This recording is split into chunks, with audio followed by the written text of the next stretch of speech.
Hello అండి, నేను doctor Sushruta, Kurnool 49 fertility centre. So fertility preservation cancer patients అంటే ఆల్రెడీ డయాగ్నోస్ అయిన వాళ్ళలో క్యాన్సర్ అనే జబ్బుతో బాధపడే వాళ్ళకి నెక్స్ట్ ఫ్యూచర్ లో వాళ్ళ ప్రెగ్నెన్సీని ఎలా మెయింటైన్ చేసుకోవాలి, ఎలా కాపాడుకోవాలి అని చాలా వరకు డౌట్స్ ఉంటాయి. సో ఏంటి అని అంటే, ఒకవేళ మగవాళ్ళల్లో అయితే కనుక క్యాన్సర్ కి ట్రీట్మెంట్ కి వెళ్తున్నారు, ఏదర్ కీమోథెరపీ కన్నా, లేకపోతే ఇంజెక్షన్స్ తో పాటన్నా, లేకపోతే రేడియేషన్ థెరపీ వల్లనా, లేకపోతే సర్జరీ తరపున వెళ్లే వాళ్ళకి వీళ్ళలో కొంచెము ప్రిజర్వేషన్ చేసుకోవడానికి సెమెన్ అనేది ఒక 3-4 శాంపిల్స్ ని ప్రిజర్వ్ చేసుకొని ఫ్రీజింగ్ చేసి పెట్టుకోవచ్చు అనమాట.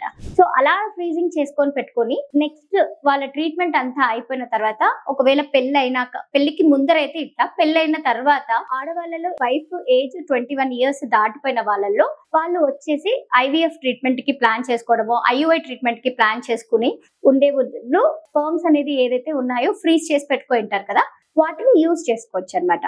ఒకవేళ భార్యకి వయసు చిన్నగా ఉంది అంటే ఇవి ఒక 2-3 ఇయర్స్ వరకు అట్లనే ఫ్రీజ్ చేసి పెట్టుకొని దాన్ని మనము యూజ్ చేసుకోవచ్చు. ఏదైనా ఐయుఐ కన్నా యూజ్ చేసుకోవచ్చు, లేదంటే ఐవీఎఫ్ కన్నా యూజ్ చేసుకోవచ్చు. అదే ఆడవాళ్ళలో ఎలా, ఆడవాళ్ళలో యాక్చువల్ గా ఒకవేళ ఓవేరియన్ క్యాన్సర్స్ అట్లాంటివి ఏమైనా ఉన్నాయి, సర్వైకల్ క్యాన్సర్స్ అట్లాంటివి ఏమైనా ఉన్నాయి, యూట్రైన్ క్యాన్సర్స్ అట్లాంటివి ఏమైనా ఉన్నాయంటే దానికి ఫర్దర్ గా ట్రీట్మెంట్ తీసుకునేది మంచిది. సో ఒకవేళ ఓవేరియన్ క్యాన్సర్స్ ఉన్నాయి అని అంటే గనక ఎంత పార్ట్ ఆఫ్ ఓవరీ అనేది డ్యామేజ్ అయి ఉన్నది అనేది స్కాన్ ద్వారా చూసుకునేది మంచిది. సో అది సిటీ స్కాన్, ఎంఆర్ఐ స్కాన్ అనేది డిసైడ్ అయిన తర్వాత, సో వీళ్ళకి ఖచ్చితంగా రేడియోథెరపీ అవసరమా లేదా, కీమోథెరపీ అవసరమా లేదా అనేది చూసుకోవాలి. సో ఒకవేళ ఎక్కువ టిష్యూ డ్యామేజ్ కాకుండా ఉంది అంటే కనుక ఆ నెక్స్ట్ ఫర్దర్ గా వాళ్ళు ఏమైనా ఆ ఎగ్స్ ని ఫ్రీజ్ చేసుకోవడానికి ఉందా లేదా అవకాశం అనేది చూసుకునేది మంచిది.